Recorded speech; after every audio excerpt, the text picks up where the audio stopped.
ನಮಸ್ಕಾರ ಎಲ್ಲರಿಗೂ. Welcome back to love to cook with Padma. ಇವತ್ತು ರಾತ್ರಿ ಊಟಕ್ಕೋಸ್ಕರ ರೊಟ್ಟಿ ಮಾಡ್ಕೊಳ್ಳೋಣ ಅಂತ ತಯಾರಿ ಮಾಡ್ತಾಯಿದ್ದೀನಿ. ಮಧ್ಯಾಹ್ನ ಅಡುಗೆ ತುಂಬ ಚಿಕ್ಕದಾಗಿ ಮಾಡ್ಕೊಂಡಿದ್ದೆ, ಅದಕ್ಕೆ ಅದು ರಾತ್ರಿಗೆ ಆಗಲಿಲ್ಲ.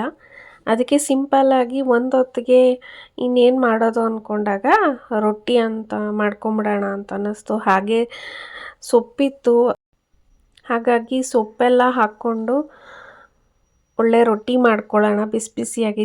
ಮಳೆ ಬೀಳ್ತಾ ಇದೆ ಆಚೆ, ತಿನ್ನೋದಕ್ಕೂ ಚೆನ್ನಾಗಿರುತ್ತೆ ಅಂತ ಅಂದ್ಕೊಂಡು ನಾನಿಲ್ಲಿ ಸ್ವಲ್ಪ ಮೆಂತ್ಯ ಸೊಪ್ಪು, ಸ್ವಲ್ಪ ಕರಿಬೇವಿನ ಸೊಪ್ಪು ಮತ್ತು ಕೊತ್ತಂಬರಿ ಸೊಪ್ಪು ಯೂಸ್ ಮಾಡ್ತಾಯಿದ್ದೀನಿ. ಮೊದಲನೇದಾಗಿ ಮೆಂತ್ಯ ಸೊಪ್ಪೆಲ್ಲ ಕ್ಲೀನ್ ಮಾಡಿಕೊಂಡು ಕೊತ್ತಂಬರಿ ಸ್ವಲ್ಪ ತೊಗೊಂಡಿದ್ದೀನಿ, ಎರಡನ್ನೂ ತೊಳ್ಕೊಂಡು ಕ್ಲೀನಾಗಿ ಇಟ್ಕೋತಾ ಇದ್ದೀನಿ. ನಮ್ಮ ಮನೆಯಲ್ಲಿ ನಮ್ಮ ಮಗನಿಗೆ ರೊಟ್ಟಿ ಚಪಾತಿ ಎಲ್ಲ ತಿನ್ನಬೇಕಂದ್ರೆ ಸ್ವಲ್ಪ ಕಷ್ಟ. ಆದರೂ ಇವತ್ತು ಒಂದು ಸತಿ ಟ್ರೈ ಮಾಡಿ ನೋಡೋಣ ಅಂತಂದ್ಬಿಟ್ಟು ನಾನಿಲ್ಲಿ ಮೆಂತ್ಯ ಸೊಪ್ಪು ಮತ್ತು ಕೊತ್ತಂಬರಿ ಸೊಪ್ಪು ಎರಡನ್ನೂ ಸಣ್ಣಕ್ಕೆ ಹಚ್ಚಿಟ್ಕೊಂಡು ಸ್ವಲ್ಪ ಕರಿಬೇವಿನ ಸೊಪ್ಪು ಮತ್ತು 2 ಹಸಿಮೆಣಸಿನ್ಕಾಯಿ, 1 ಈರುಳ್ಳಿನ ಎಲ್ಲನೂ ಸಣ್ಣಕ್ಕೆ ಹಚ್ಚಿ ಇಟ್ಕೋತಾ ಇದ್ದೀನಿ.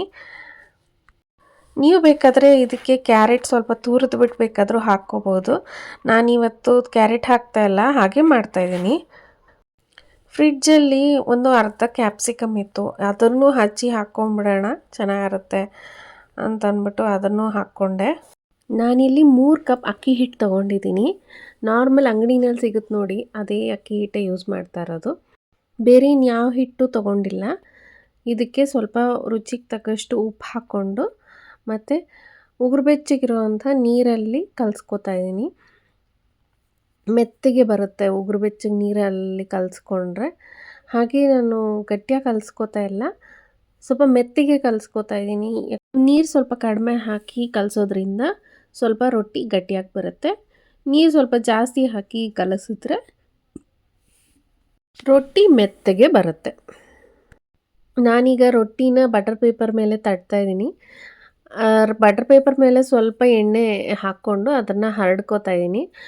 ಮತ್ತು ರೊಟ್ಟಿಗೆ ಎಷ್ಟು ಬೇಕೋ ಅಷ್ಟು ತಗೊಂಡು, ಎಷ್ಟು ತೆಳು ಬೇಕೋ ಅಷ್ಟು ತೆಳುವಾಗಿ ಅಗಲಕ್ಕೆ ತಟ್ಕೊಳ್ಳಿ. ನಿಮ್ಗೆ ಹೇಗೆ ಬೇಕೋ ಹಾಗೆ ಅದ್ರ ಮೇಲೆ ಎಷ್ಟು ಅಗಲ ಬೇಕಾದರೂ ತಟ್ಕೋಬೋದು.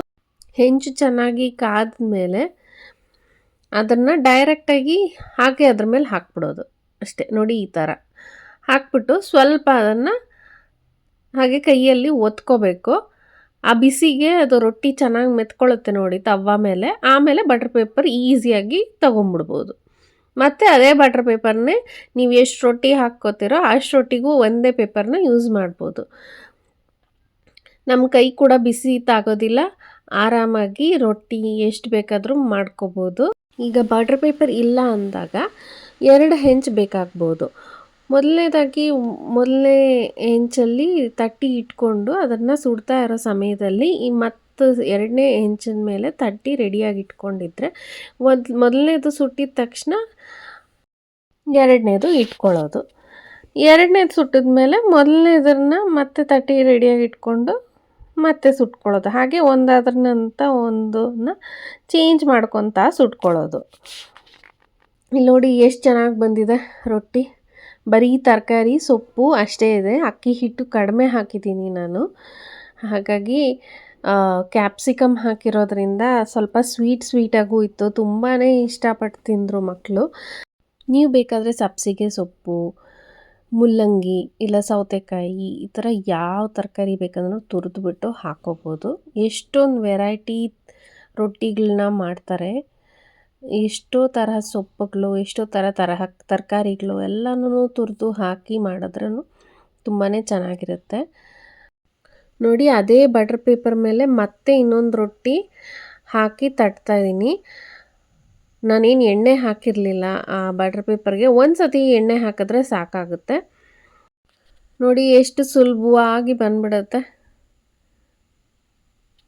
ಆಗಾಗ ವೆರೈಟಿಯಾಗಿ ತರಕಾರಿಗಳನ್ನೆಲ್ಲ ಉಪಯೋಗಿಸ್ಕೊಂಡು ರೊಟ್ಟಿ ಮಾಡೋದ್ರಿಂದ ತರಕಾರಿ ತಿಂದಂಗೂ ಆಗುತ್ತೆ ಮತ್ತು ಹೆಲ್ತ್ಗೆ ಕೂಡ ತುಂಬಾ ಒಳ್ಳೆಯದು.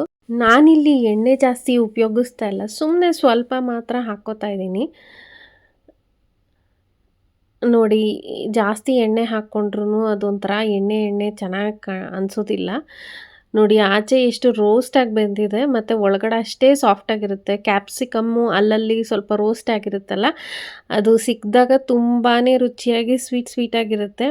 ನಾನಿಲ್ಲಿ ಚಟ್ನಿ ಏನೂ ಮಾಡಿಲ್ಲ, ಉಪ್ಪಿನಕಾಯಿ ಜೊತೆ ತುಂಬಾ ಒಳ್ಳೆ ಕಾಂಬಿನೇಷನ್ನು. ಖಂಡಿತವಾಗೂ ನೀವು ಟ್ರೈ ಮಾಡಿ. ಇಷ್ಟ ಆದರೆ ಲೈಕ್, ಸಬ್ಸ್ಕ್ರೈಬ್ ಮತ್ತು ಶೇರ್ ಮಾಡೋದು ಮಾತ್ರ ಮರಿಬೇಡಿ. ಹಾಗಾದರೆ ಸಿಗೋಣ ಮತ್ತೆ ಮುಂದಿನ ರೆಸಿಪಿಯಲ್ಲಿ.